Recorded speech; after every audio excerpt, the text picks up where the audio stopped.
Bonjour à tous. On a parlé du stress. On a beaucoup parlé du stress, des mécanismes, des effets. Donc on a vu que le stress, c'est quelque chose de naturel et c'est quelque chose de nécessaire. Donc il nous accompagne tout au long de notre vie. On a aussi vu que l'équilibre du système neurovégétatif, c'est le mécanisme de contrôle du stress. Donc le système sympathique va activer l'état de stress, va déclencher les hormones qui nous amènent dans l'état de stress, et le système parasympathique, il est chargé de nous ressourcer. Donc le corps va rentrer dans un état de calme, de tranquillité, et toutes les substances qui ont été déclenchées, qui ont été créées pour nous faire rentrer dans un état de stress, vont rentrer à des valeurs ordinaires. Donc le cœur qui battait très vite, il va baisser, il va retrouver ses pulsations normales. La respiration qui était accélérée va se calmer. Et aussi, la tension sanguine baisse. Donc, on rentre dans une situation normale. Très bien. Mais quoi faire si les gens qui nous entourent ou les situations qu'on a à maîtriser nous amènent souvent à des situations de stress? Si cela n'est pas, si on ne peut pas éviter ces personnes, ou on ne peut pas éviter ces situations, eh bien, il faut s'entraîner. C'est comme à la salle de sport. Il faut s'entraîner. Il faut s'entraîner pour ne pas rentrer dans une situation stressante, ou il faut s'entraîner pour en sortir le plus vite possible. Donc, comment on peut faire pour retrouver plus vite possible l'équilibre normal? Il y a plusieurs techniques. Moi, je les ai divisées en techniques actives et techniques passives. Tout en sachant que le premier pas, c'est toujours nous qu'il faut le faire. Rien ne nous arrive comme ça. Donc c'est moi que je veux faire quelque chose, et donc c'est moi, même une situation passive, c'est moi que je dois l'aller chercher. Je dois m'en charger d'aller vers, de créer cette situation. Mais on commence avec les situations actives. C'est quoi une situation active? Une première chose, c'est maîtriser sa respiration. On peut maîtriser la respiration, on peut se concentrer directement en cherchant de calmer sa respiration. On a vu que la respiration va plus vite parce qu'on a besoin d'amener toutes les substances produites, dont l'oxygène, partout. Et l'oxygène au cerveau. Donc le fait de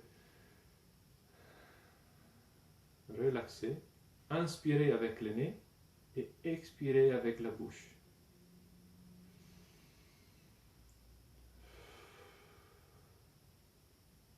compte. On peut compter jusqu'à 3 ou 5. Donc,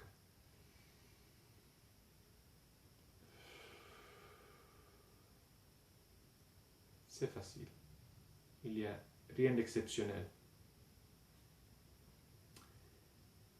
Une technique un petit peu plus avancée, c'est toujours de maîtriser sa respiration, mais de se concentrer pour respirer avec l'abdomen. Souvent, surtout les femmes, on a une respiration superficielle, c'est-à-dire qu'on respire avec cette partie du corps. Donc il n'y a que la cage thoracique qui travaille. Eh bien, si on va un petit peu plus loin, on peut commencer à maîtriser la respiration diaphragmatique. Le diaphragme, c'est un muscle qui est là et qui divise les viscères des poumons et des organes de la vie, cœur, poumon, etc. Donc, c'est ces muscles qui se contractent pour créer le vide et faire rentrer l'air. Quand ces muscles se relâchent, l'air sort. C'est pour ça, entre parenthèses, qu'on dit exhaler le dernier respire. Parce que, en fait, c'est naturel. Quand quelqu'un meurt, les muscles vont se relaxer dans le diaphragme qui pousse l'air dehors. Donc, la respiration, c'est quoi? C'est créer le vide grâce au diaphragme et l'air rentre dans le corps parce que le corps suce l'air.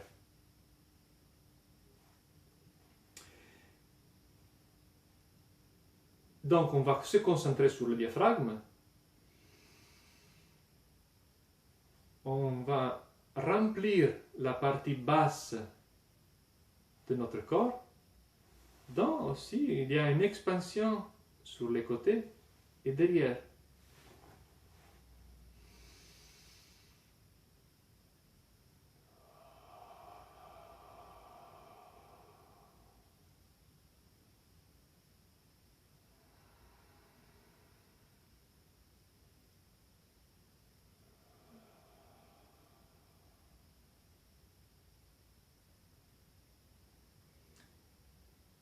Cela, c'est quelque chose qui va plus profond.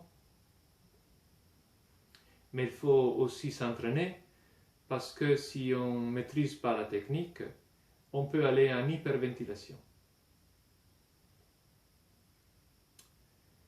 Donc, d'autres techniques actives, c'est par exemple s'inscrire à un cours de yoga ou un cours de méditation. Ce sont des techniques, des disciplines douces qui nous aident à prendre conscience de nous, de prendre conscience des muscles de notre corps et de les relaxer. Même effet avec du tai chi, même effet avec des disciplines martiales comme le karaté, comme l'aïkido. Là, c'est quelque chose de plus dynamique. Mais ce qu'il y a derrière, c'est toujours une discipline pour se maîtriser, une discipline pour se contrôler, et en même temps, on fait du sport, on s'amuse, et on va laisser toutes les tensions sur le tatami. En ce qui concerne les activités passives, donc on peut écouter la musique. Et musique, c'est pas que de la musique classique ou quelque chose de très doux. Personnellement, ça dépend de mon état d'esprit, ça dépend de la situation, ça dépend de beaucoup de choses, de mon humeur. Je peux me détendre avec de la musique classique, comme je peux me détendre avec en écoutant du hard rock ou heavy metal. C'est vraiment personnel, ça dépend. Mais on trouve ce qu'on aime en ce moment et on se laisse transporter. Autre méthode passive que j'aime beaucoup, c'est la mer.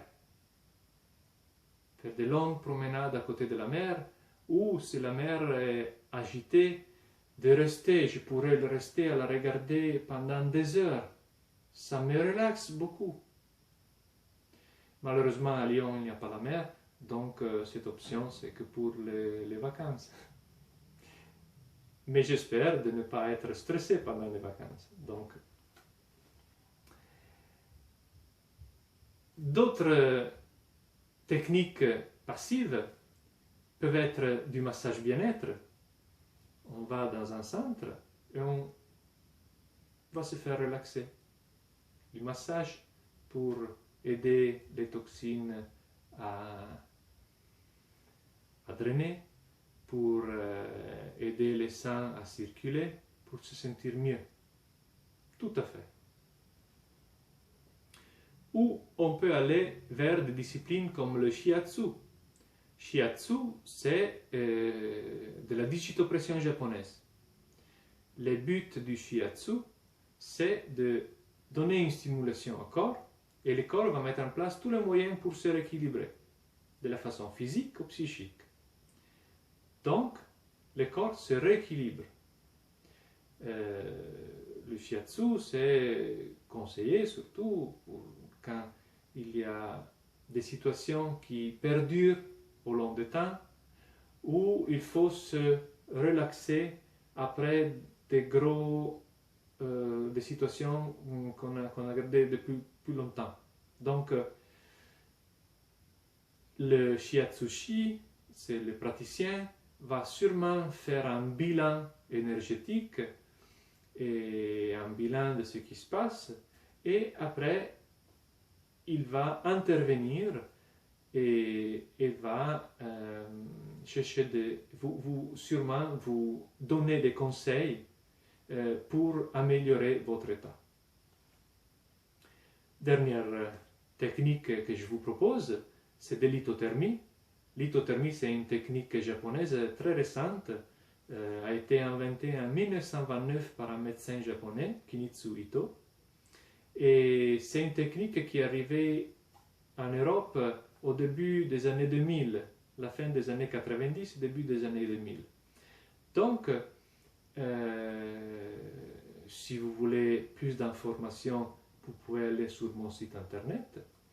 Ce que je peux dire, c'est que l'hypothermie combine l'action de la relaxation avec la chaleur, par la chaleur sur les muscles, donc la revascularisation des tissus fait par la chaleur et l'effet réénergétisant, mais aussi la chaleur rentre dans le corps et le corps ressent beaucoup cette chaleur parce que pendant les états de stress, ça nous manque la chaleur. Stress, je dis, c'est un combat. C'est un combat, c'est quelque chose que l'état de stress, c'est une réaction à une cause. Mais le stress est né, et on garde toujours les symptômes et les signes, est né pour nous protéger, pour nous sauver la vie. Donc, il y a quoi?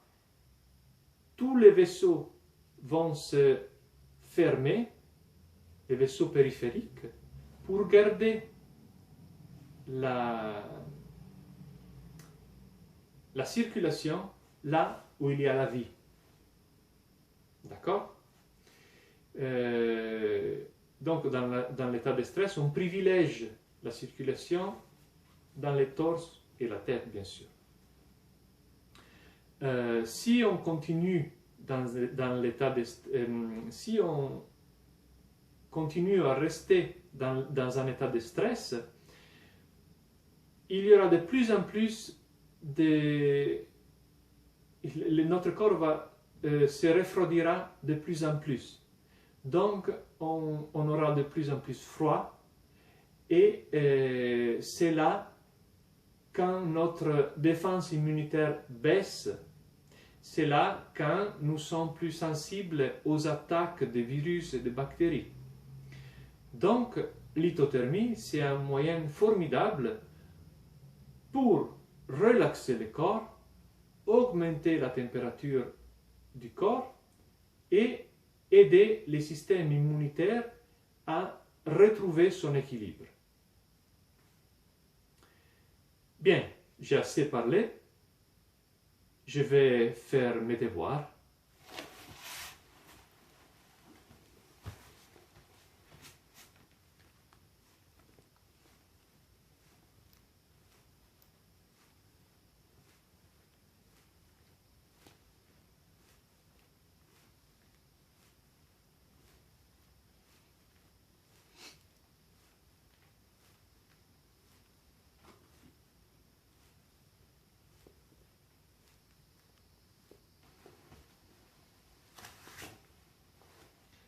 Et à demain.